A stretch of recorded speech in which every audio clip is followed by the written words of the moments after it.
If you wouldn't book a holiday without checking the reviews, so why would you do the same about a financial lender? You've got to check them out.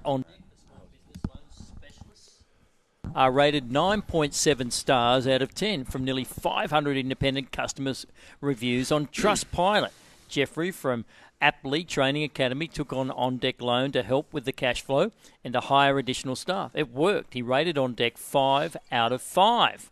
To see how On Deck can assist you, call 1-800-831-281 or visit ondeck.com.au. All loans are subject to lender approval. One of the massive benefits of the entire year on the Big Sports Breakfast is being able to be involved in the Scone Cup Carnival. Loz tasted it for the first time last year. He is back, and one of the local trainers here, one of the big... What do you mean local trainer? He's a local trainer. He's the leading trainer. Leading trainer, that's what he said. He's Brett Cavanough, who joins us trackside here. G'day, Brett. How are you, mate? You're full of it, you too. That's all part of the gig, actually. Really well. That's part of the gig. It's a terrific time of year. It's a great carnival. The fields are fantastic over the next couple of days. Very strong. Scone Carnival's around. We had our first official frost this morning at the track. 1 degree, so welcome winter. Yeah, we felt it, don't worry. Yeah, at least we're inside, we're not outside. I remember last year we were outside, and it was the breeze was up and it was freezing. But it's always special, isn't it? Your home town, not your hometown, but I mean where you're training from now, the Scone Cup. It gets plenty of people up here. All the big wigs turn up here for this race day, and it's a pretty special meeting. It is, and I just repeated myself from yesterday. It's a roll on from the Sydney Carnival. Brisbane Carnival's backed up really close to Scone now. It's a bit of a shame that the 10,000's on. It just takes a little bit away from us. Probably takes those good riders to Brisbane on Saturday, the Shins and the top end boys for the Group 1. But we still got a good range of riders here on Saturday and a really strong program. How's the stable going, mate, at the moment?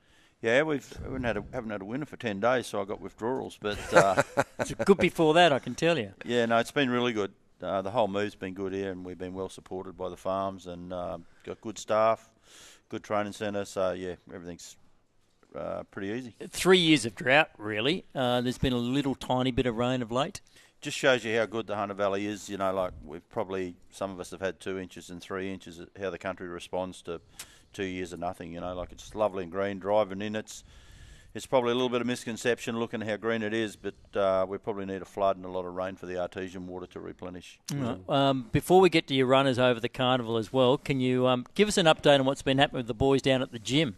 You gave us a pretty strict and harsh sort of summation of some of the local identities and their performances down at the local gym. No, we changed our angle on the gym a bit. I went away from that. There was too many distractions there, so we've got a bit of a boys club that has a bit of a fitness run a couple of times a week with a young guy here in town, and Paul Massara, he's the leader of the gang there, obviously because he's the biggest, but he's Paul's into the wrestling, and we get up there and have a bit of fun with him. He's way too good for us, but he's good fun. I'll tell you what, when we're driving out to the racetrack this morning, there's plenty of people up and about at Scone at the gym.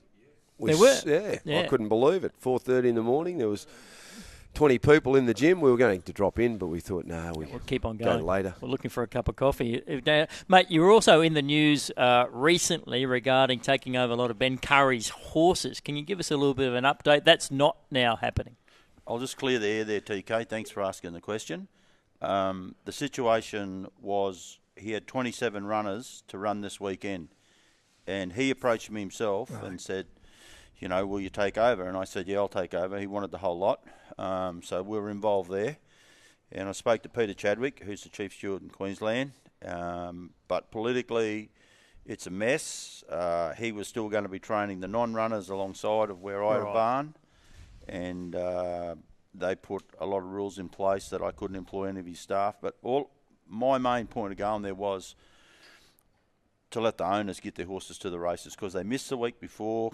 Basil Nolan, Mr. Crooks, guys that got horses, syndicates. There was about 18 horses that blokes wanted me to take just so they could go to the races. These horses were wound up. But he keeps getting a stay of proceedings, and he'll probably get another one tomorrow. But it was just too messy for me. If it was a walk-in, walk-out, yep, no worries, I would have done something and helped them. But I wasn't going up there into the toxic environment that it is. So if if things don't work out for Curry, have you got room here to take the horses? I won't be having anything to do with their horses. Okay. They've all been farmed out. There's still 60 or 70. The guy was working 100 horses. Wow. So I got plenty of horses and plenty of work here to do. But, you know, guys like Basil Nolan, who are respected in the industry, had 3 or 4 horses in work, ready to race. Sure. Some big players, you know, and they wanted to help out. I spoke to our boss in Sydney, our head steward, and the head steward up there, and I said, if it's all transparent and black and white, I'm interested. But if there's one bit of it that's smoky, I'm not there. You're out. Yeah, probably better to be that way. In fact, much, much better to be that way. How excited are you about your runners? Firstly, let's deal with tomorrow if we possibly can. You haven't got a runner in the Scone Cup, but you've got a couple of big chances. Yeah, we're pretty strong the first day. Obviously, you just don't bring your B graders here because you'll go home with your tail between your legs, you know. Well, everybody wants their horse here, don't they? Exactly. Yeah. If everyone sets a horse, let's get our horse to Scone. And and that's fair enough. I understand they want to, you know, the girls want to get dressed up and the boys want to have a day out, and it's you can't get a better time, you know. What about your major chances tomorrow? Longbottom, she's 2 from 2. Kitchman Hills filly, she's pretty good. The stablemate Cosmic Engine's been her sparring partner all the way through. Not a lot between them in the mornings, and probably not an afterthought. But we've got a filly in called Gem Dealer, who's been sort of knocking on the door in them Class 1, Class 2s in town and Newcastle. So been pretty good. And quickly on Saturday, 0 party time. Party time. Yeah, beautiful. Party time on Saturday. Watch out for Brett Cavanough come Saturday. Always good, mate. Great to see you again. We'll let you get back. I know working 70 horses, that's plenty of work in one particular morning, so we'll let you go. But Brett Cavanough, as always, good with his time on the Big Sports Breakfast. For this Scone Cup Carnival, it's now 7:30.